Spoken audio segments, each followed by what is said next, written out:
Mr. Rohit Vyas, welcome to ITV Gold. Thank you for giving us your time here today. Thank you again for having me on. Let's go right into the interview because I have a lot of questions for you today because there's so much happening in the nation. So we'll try to get as much as possible in our discussion. My first question to you has to do with one of the biggest news that's concerning the nation all across, the shooting of Daunte Wright in Minnesota. Another shooting, killing an unarmed black person. Officer Kim Potter has been charged with second-degree manslaughter here. And that all happened at a traffic stop. My question to you is, how are you looking at this? And was this another case of racism, according to you? And interestingly, it happened just about 10 miles away from where the trial of Derek Chauvin is going on right now. So it was very, what a coincidence, what a terrible coincidence and a strange coincidence. Once again, in my mind, this speaks to the extreme need and the urgent need for retraining of our police forces throughout the country. Police need to be retrained. They need to be retrained in methods of dealing with communities of color. They need to be retrained in sensitivity to people. But at the same time, police do face an extremely uphill battle each time they're out there risking their own lives trying to confront someone.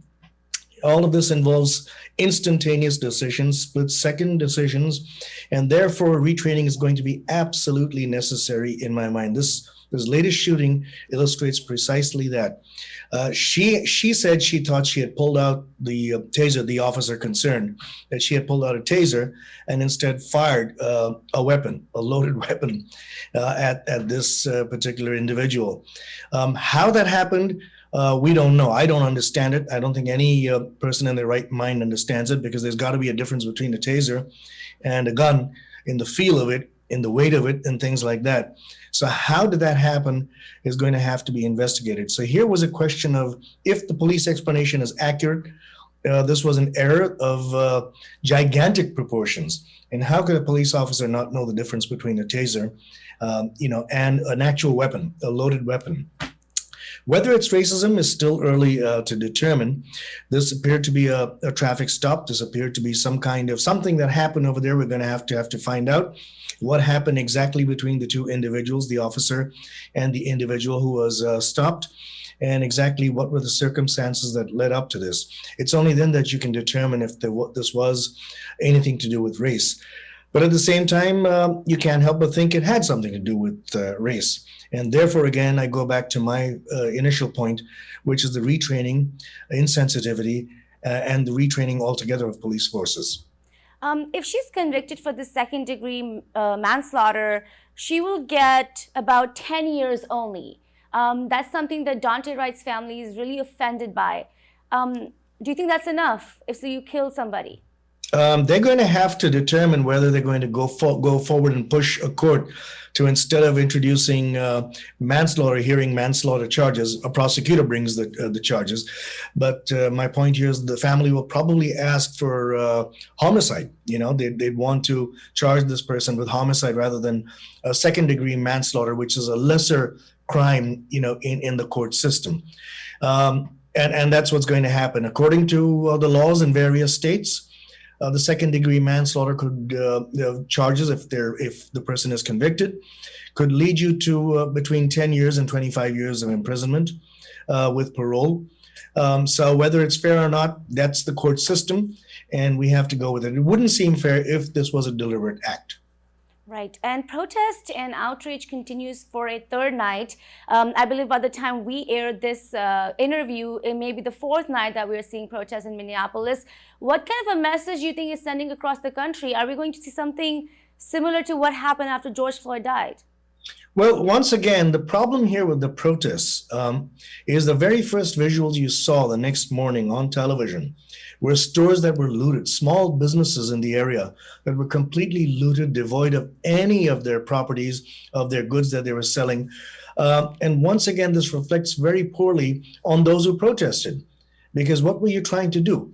By protesting, what are you trying to do? Hurt other businesses? I mean, business people who had absolutely nothing to do with this. Those are people who feed their families. Those are people who, make a living day to day by trying to sell something in a small store, in a small retail outlet. So those are the first pictures you saw. As to protests and riots, very understandable. But I think the demonstrators, the protesters, need to rein themselves in and actually hold a protest against the police. If it's the police they're targeting, go outside police headquarters, go outside other places, and show their ire and their anger. But you can't go about destroying businesses. I'm totally against that type of thing if I give my own opinion on it. But it seems like it's unfair to so many other people. One wrong doesn't make two other rights, in your opinion, if you want to do something, adverse, such as destroy property. Yeah, I think the people are just very, very outraged and they just cannot understand how this is happening in the same city as George Floyd. Let's now talk about the George Floyd case that has been going on. Today was the 13th day of the trial of Derek Chauvin. I want to ask you, how are you looking at the defense trying to prove that George Floyd died without the neck, without his knee on his neck, and they're trying to say that, it may be a drug overdose, it may be carbon monoxide from the police car. Why are they doing all of this, according to you? Well, that's the defense's job, is to defend the person that has been charged. And so they're going to definitely bring in their witnesses who can contradict whatever the prosecution has said through its witnesses. And they're doing exactly that. They're bringing in their own medical examiner expert to talk about the cause of death, or the suspected cause of death with George Floyd. And the suspicious part about this particular individual being brought in, this former medical examiner of Maryland, was the fact that when he was the chief medical examiner of the state of Maryland, he was also involved in a similar case. And he became extremely controversial because he ruled against any allegations that police were at fault in that particular case, whereas it turned out the police were at fault.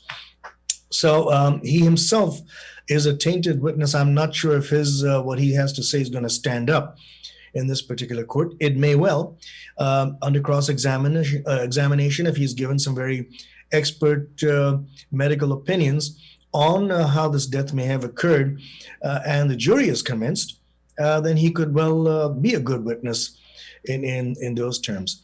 There's been a lot of controversy during this trial about exactly where the knee of Derek Chauvin was placed, whether it was on the neck, the knee itself, or whether it was across the back of George Floyd.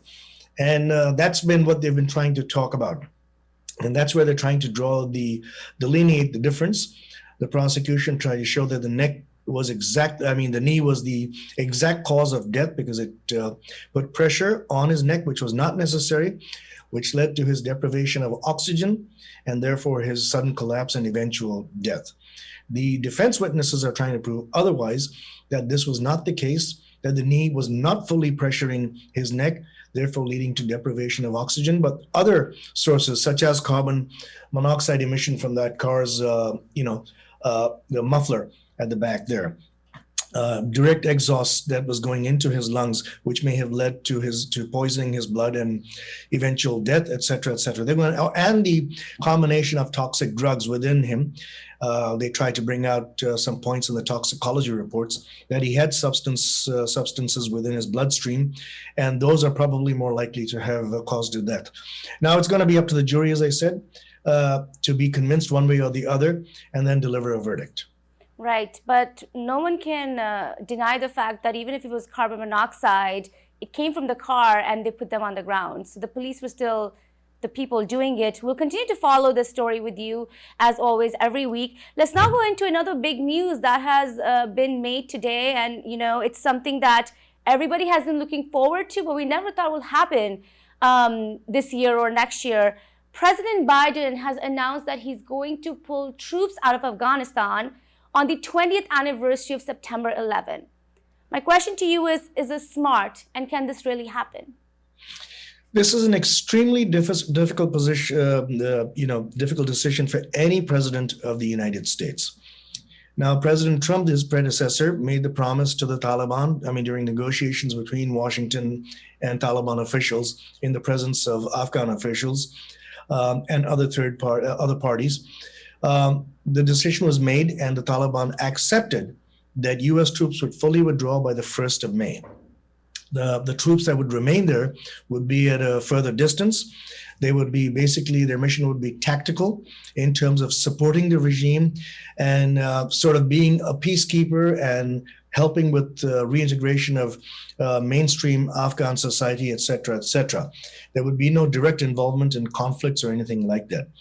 What President Biden has done here is treading very lightly, realized that an abrupt withdrawal may not be in the best interest of the United States, and so extended that to September. Whether the Taliban is going to accept that or not remains to be seen. The Taliban could well say no, and the Taliban made it very clear during the negotiations with the Trump administration that everybody must be out by the 1st of May. If not, they would resume their tactics of violence and whatever it takes to get any, as they see it, foreign presence out of Afghanistan. It's going to be a very, to put it very plainly, a very dicey situation, going to be a very difficult one for the president going forward. And I'm also a little skeptical about the September 11th date. I don't know if that was a good idea to choose that particular date, because knowing the history of the Taliban and extremists in the past, what if they decide to do something extreme on that particular day and just let the whole thing fall apart? So I'm not too sure if that was a well-advised strategy. Can Afghanistan be stabilized, according to you? It'll take generations to stabilize Afghanistan. And by the way, Afghanistan has had a history through centuries of conflict, of being unstable at times in history, going back to the times of Alexander the Great. Those type of rulers coming into Afghanistan, it has been very inhospitable terrain.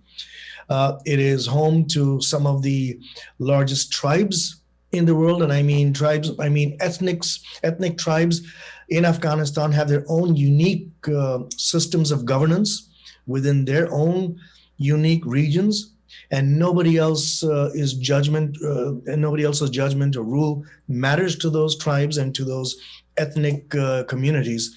So it's a very, very difficult country and complex country to govern. If anybody comes in there thinking they can, they cannot. The Russians failed, as you know. The U.S. has been there for far too long. And the point is, it's a strategic location. It's in the interests of Western allies to keep it stable, to ensure there is no terrorism emanating from Afghan soil, because it's very, very difficult to control if it begins to emanate and if they develop a stronghold in Afghanistan. Right. But do you think pulling troops out of Afghanistan would threaten the countries that are neighboring Afghanistan? Well, President Biden has asked the neighboring countries to take a more active role. He named Russia, he named China, he first named Pakistan, and then he threw in India as well, and said we want them to play a more active role in helping and supporting Afghanistan's development. And that's the key. The key is going to be development, because if you develop a place, or you can give reassurances of development and convince the locals that live in Afghanistan that we'll help you develop your country, and there is no resistance, then there is hope. So, pulling out, there was a condition, and he has sent a message out very clearly to the rest of the world and the neighbors around there, which you pointed out, that you're going to have to take a more active role, because we're too far away. The United States doesn't need to be there. We're much too far away, but we have our strategic interests, and we're going to act on those interests through our allies. But he had a message there for Russia, for China, and that message was progress, not conflict. Right. And the president has said it's time to end America's longest war. It's time for American troops to come home. So let's see how that will happen. Another country that's also making news here is Iran. We had talked about the Iran and United States nuclear talks. What more insight could you give us about it? And how concerned are you about these talks that keep on happening between these two countries? Very difficult. Since the last discussion we had, China directly accused Israel of a strategic attack, a cyber attack on its main nuclear facility. There has been no comment from Israel. And Israel, of course, is one of the strongest allies of the United States. So it's also a very difficult situation in Iran. And President Biden has to deal with that because while, as I explained the last time, the Trump administration withdrew from the peace deal with Iran, the nuclear peace deal and the nuclear arrangement for them to open up their sites to inspections, President Biden has gone back and urged them to rejoin, and the United States has rejoined. But negotiating with Iran in the midst of mistrust, distrust of the U.S. administration is going to be a very, very difficult task, because they are a very proud people. They believe in what they believe in, and to them, their biggest enemy is Israel, and Israel has made absolutely no qualms about saying it internationally that Iran poses the biggest threat to the very survival of Israel. So Israel will act unilaterally if they will, and if they have to protect Israeli interests. So it's a very difficult situation to deal with, but we'll see how that progresses going forward. What could be a potential outcome of these talks? Well, as I said, both sides are going to stand their ground. The United States will lift sanctions, or may lift sanctions, only if Iran opens up its nuclear facilities, proves to the world that it is not developing a nuclear weapon, allows everybody to see it, including Israel, to see it, and make sure that there is no secret weapon being developed, no nuclear warhead, etc., being developed for delivery to all parts of the world. That is the biggest concern for most of the world, actually. And they're going to have to prove to the world, and to the United States in particular, and Israel in even more particular, that they don't have a nuclear weapon ready to launch at any time.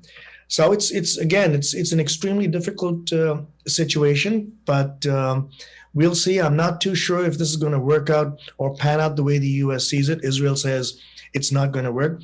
They were very happy with President Trump's decision to pull out and not negotiate at all with Iran, and in fact impose tougher sanctions. We'll see how President Biden moves forward with this. Right. And my final question to you is, I'd like you to discuss with our audience other top stories that you're following, things that South Asians should know about this week. One of the biggest is China. China has, and Russia, by the way. The very latest is Russia. But let me go to China first. China has been asserting very aggressively its dominance in the Asia-Pacific region, namely with Taiwan. They did so with Hong Kong. They're doing so with Taiwan. They've actually been having aerial reconnaissance, very close to Taiwan, the island nation's borders, and trying to frighten them and challenge them into submitting to Chinese power. China, as you know, and to explain to your viewers, considers Taiwan a part of the mainland. Taiwan is a rebel republic in its eyes, but in the eyes of much of the world, it is not. It is not recognized as an independent nation by the world, but it is supported by many in the West, especially the United States. Taiwan is supported because it is considered democratic, whereas China itself, the mainland, is not. The same was the situation with Hong Kong, which was under British jurisdiction for the longest time, until it was given to the Chinese, handed back to the Chinese under the agreement, with the understanding there would be autonomy. That's not happening. China has been extremely aggressive with Taiwan, and that's a matter of concern, because by doing that, muscling Taiwan, who knows what will be next? Vietnam has expressed a lot of worries over it. The Vietnam ambassador to the UN has been trying to negotiate with China and other world leaders to address this situation in the Asia Pacific. India, of course, is the other power there, which must be watching these maneuvers very, very concerned. And India, of course, is a very powerful nation with a very powerful military, just as China's is. So it's going to be a very difficult situation for the world. Going to Russia, we've just learned over the past 24 to 48 hours that Russia is amassing about 40,000 troops, in addition to the ones it already has at the border with Ukraine. It's amassing another 40,000 in a show of muscle in Ukraine. So we're seeing two challenges to Western powers at this point. You've got Russia asserting itself. You've got China, of course, asserting itself, and it has never backed down from asserting itself. And these are two situations internationally that the United States and its allies, including much of Europe, Australia, New Zealand, India, all have to worry about. Right. Expansion of military is always something that gets concerned over and over again. Thank you so much for your time here today. Thank you.